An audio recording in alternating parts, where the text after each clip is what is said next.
This is KGW News at Sunrise. This morning on Sunrise, the situation involving an off-duty pilot allegedly trying to take down a plane is sparking conversations around mental health and aviation. And unfortunately, due to restrictions by the FAA, diagnoses can be what we call grounding, or pilots can get their wings clipped. What professionals say needs to happen in the airline industry. And more from our KGW documentary, Sick Medicine. We investigate a doctor who left Oregon after 8 patients accused him of sexual battery. Why the Oregon Medical Board sued KGW to keep records about his case private.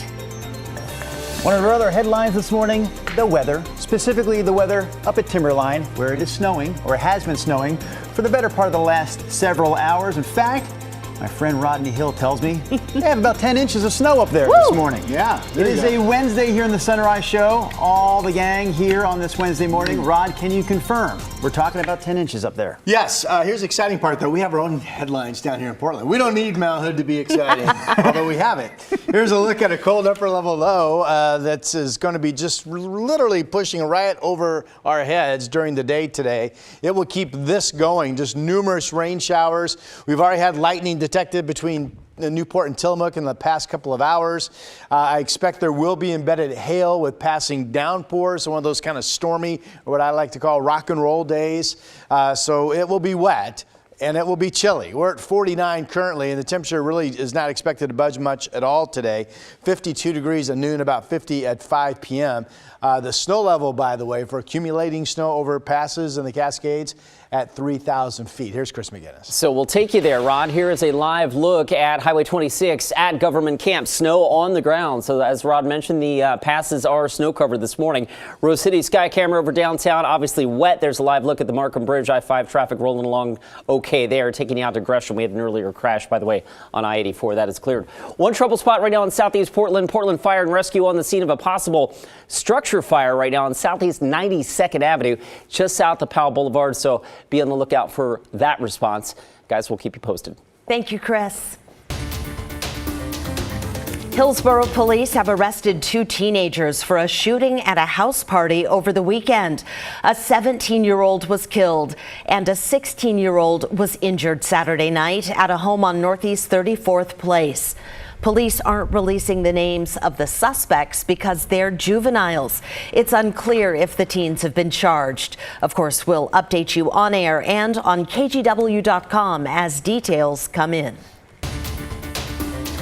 This morning, we are continuing to follow the situation involving the off-duty Alaska Airlines pilot accused of trying to shut down a plane's engines mid-flight. Yeah, Devin Haskins joins us live this morning in downtown Portland with more details on the pilot's charges and also a closer look at what court documents say happened on that flight. Devin? Yeah, Drew and Christine, a federal court complaint, filed in federal court, alleges that 44-year-old Joseph Emerson, or it shows what he did in those court documents. It also charges him with interfering with a flight crew. Now, that charge is in addition to the local charges, 167 of them that he is already facing here, and he appeared in a Multnomah County court yesterday. Joseph Emerson appeared briefly in Multnomah County Circuit Court on Tuesday afternoon. He pleaded not guilty to 167 charges. And those include 83 counts of attempted murder, 1 count for each crew member and passenger. According to a federal criminal complaint against Emerson, the pilots of the plane both said the flight started with casual conversations. The off-duty pilot was sitting in the jump seat in the cockpit. Those court documents also say the pilots explained Emerson threw his headset and said out loud, quote, "I'm not okay." They both told the FBI that Emerson then grabbed the red fire suppression handles, but wasn't able to fully pull them down. If he had, it would have cut off the fuel supply and hydraulics to both engines. One of the pilots had a brief struggle with Emerson, which they say lasted about 25 to 30 seconds before Emerson settled down. Emerson was then told to leave the cockpit, which he did, and then was restrained by flight attendants in the back of the airplane. Then, during the descent, the flight attendants tell the FBI that Emerson tried to open the emergency door, but was blocked from doing so. When Emerson was questioned by Port of Portland police, He was quoted in the court documents as saying, "I'm admitting to what I did. I'm not fighting any charges you want to bring against me, guys." He also said, "Yeah, I pulled both emergency shutoff handles because I thought I was dreaming and I just want to wake up." He said he didn't take any medications, but admitted to becoming depressed 6 months ago and also losing a close friend. Emerson also said it was his first time taking magic mushrooms.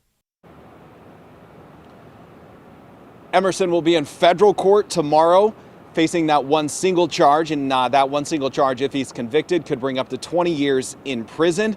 And Drew, I know this is a lot to unpack because this whole situation raises a lot of questions, especially around the mental health and judgment around crew members.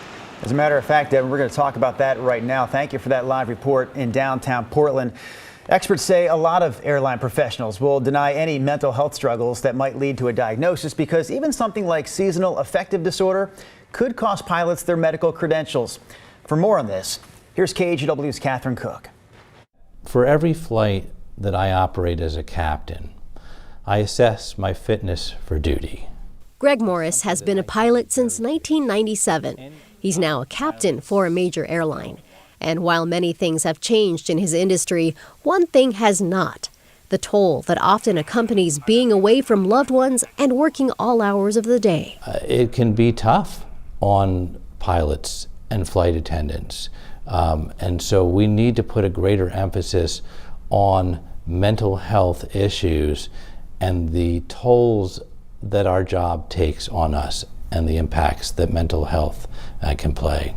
Still, Morris and others in the industry note they must tread lightly here, given the Federal Aviation Administration's approach to mental health among pilots. And unfortunately, due to restrictions by the FAA, diagnoses can be what we call grounding, or pilots can get their wings clipped. Cora Christine is an aviation therapist. Her roommate is a pilot. She cares deeply for the industry. She says pilots who report mental health diagnoses are often grounded until they pay thousands of dollars out of pocket to prove they're not a safety risk. For that reason, she says they'll often avoid seeking help for everyday stressors that so many people struggle with. Same with if your cat dies or you lose a family member and you're processing it. Most people take 6 months to a year to process really big changes. Depending on how your aeronautical medical examiner interprets that could be considered a mood disorder. It's one reason that even as a licensed therapist, Christine uses the title life coach when helping aviation professionals. Less chance of a paper trail that could jeopardize her clients' careers. In that same vein, she fears many who need help may seek it through other means, like drug use. We have to acknowledge the systemic damage that has been done up to this point for pilots that are stuck. My hope is that we put a brighter light on the importance of mental health. For Captain Morris, that includes helping pilots know where they can get help, including peer-to-peer groups that airlines provide. And with time, he hopes that the kind of help so many need will be available and celebrated rather than feared by those who need it. Yeah, I think it's a problem. I think we need to let our guard down just enough to indicate that maybe we need some help. Catherine Cook, KGW News. Stay with us for the latest on this story on air and online at kgw.com. All right, we want to get back to our weather talk this morning. This is our favorite Skycam. We've shown it a lot already, and it's only 5:08. That is Timberline. Snow coming down, snowing and blowing, Mr. Hill. Celebrate. Come on. Forecast turned out to be pretty much on the money. 10 inches up at Timberline overnight. Meadows, I think, has a foot.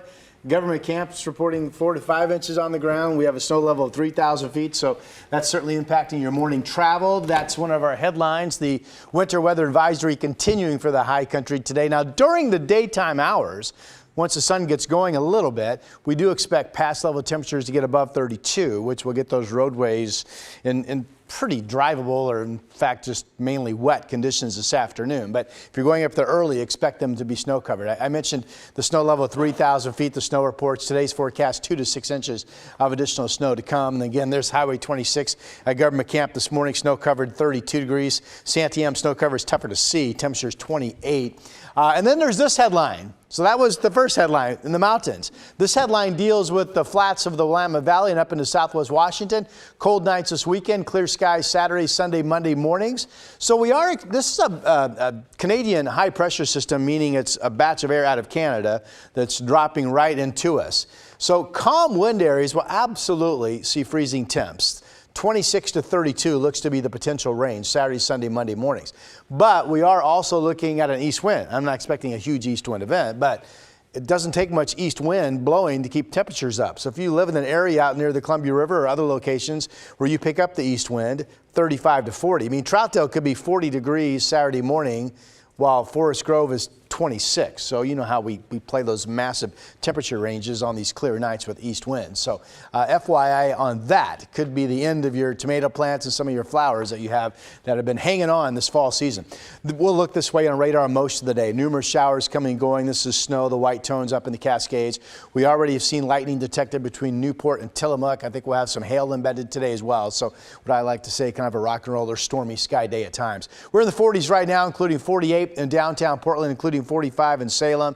Everybody's above freezing, 36 in Bend, 40 in Burns. Everybody has some moisture in their forecast. For the valley, upper 40s to about 50. Basically where your temperature is at right now, it's just not going to budge much during the day. We'll say 52 for a high.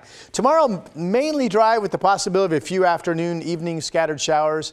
And then we go all dry, and again, depending on what the wind is doing, the potential freezing, frosty mornings Saturday, Sunday, and Monday. Clouds increase on Tuesday.